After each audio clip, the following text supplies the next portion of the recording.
Abay, oo naman, Queenie. Di ba sabi mo may premyo? Kanino yung uunahin mong titikman, Queenie? Kay Lindimi na lang siguro. Sige Lindimi, lumapit ka sa akin. Kasi titikman ko na yung ginawa mong pagkain. Kung masarap ba yan? Sana hindi masarap yung kay Lindy. Yak, ang pangit ng ginawa niyang pagkain. Anong tawag sa ginawa mong pagkain na ito, Lindimi? Tuna pie, Queenie. Galing pa to sa sapa. Kumuha ko ng isda. Wow, pinaghirapan. Kumuha ka pa talaga ng mga sangkap nito. Sa sapa. Sige, tikman na natin kung masarap pa tong niluto mo. Ang bango.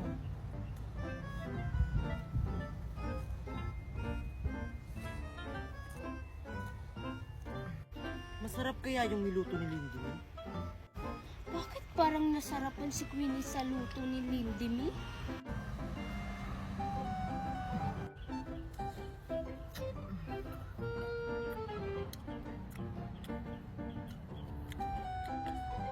Next, kay Nicole naman. O Nicole, ikaw na. Good luck, Nicole! Anong tawag sa ginawa mong pagkain, Nicole? Sushi, Queenie. Sana magustuhan mo. Sige, titikman ko na kung masarap ba yung ginawa mong pagkain. Oh, cute.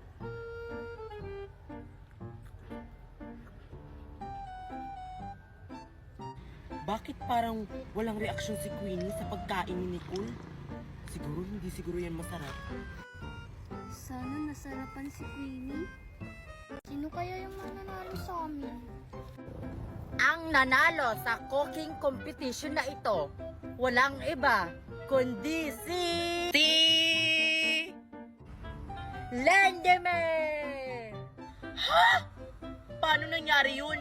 Yung masarap naman yung pagkain ko. Sa akin din, masarap! Talaga, Queenie? Ako yung manalo?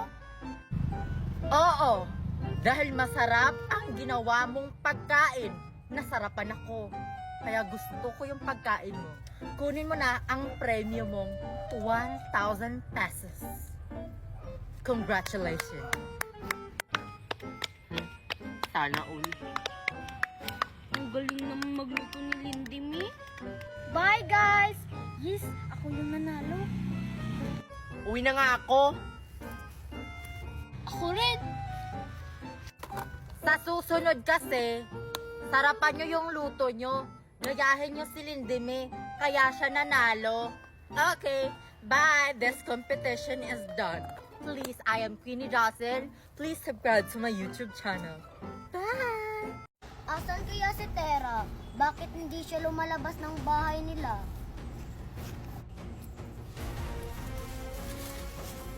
Saan natin hahanapin ang anak ni Danaya? Mukhang malawak ang mundo ito. Huwag kayong mag-alala. Gagawa tayo ng paraan para mahanap natin ang anak ni Danaya.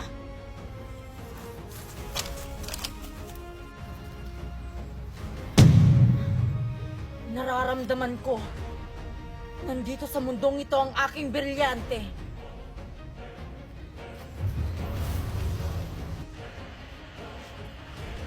Tila, hindi tayo nakikita ng mga ordinaryong tao dito sa mundong to. Tama kayo, Mashna.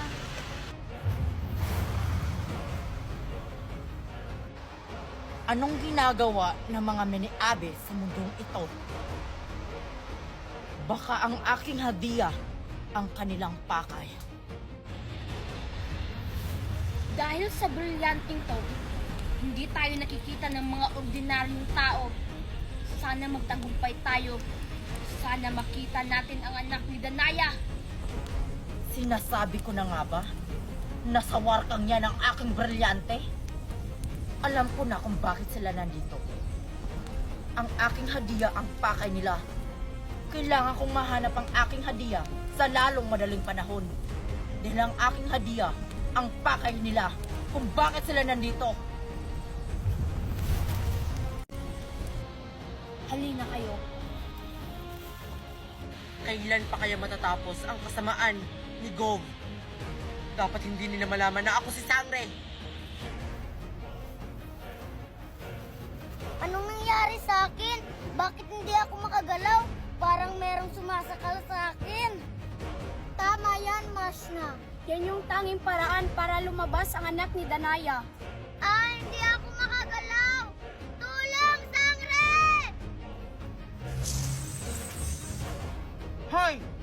Kakabalan nyo ang batang yan! Ako ang kalabanin nyo! Nakikita mo kami? Sangre, tulong! Abay, oo naman. Isa lang ang ibig sabihin yan, Mashna. Isa siyang sangre. Siya lang yung nakakita sa atin. Ano pang hinihintay nyo? Sugurin ng sangre!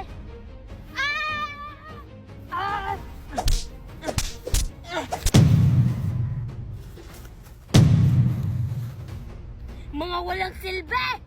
Sino kalaban ni Sangre?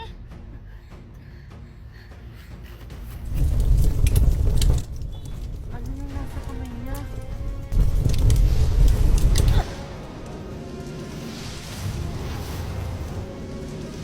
Ako ang harapin niyo, Warka. Huwag ang aking hadiah. Perena? Buhay ka pa? Tila ba'y hindi ka marunong gumamit ng aking brilyante, Mini Abe? Sino ka? Mamaya na tayo mag-usap. Lumisan ka na. Maraming salamat. Ako nang bahala dito.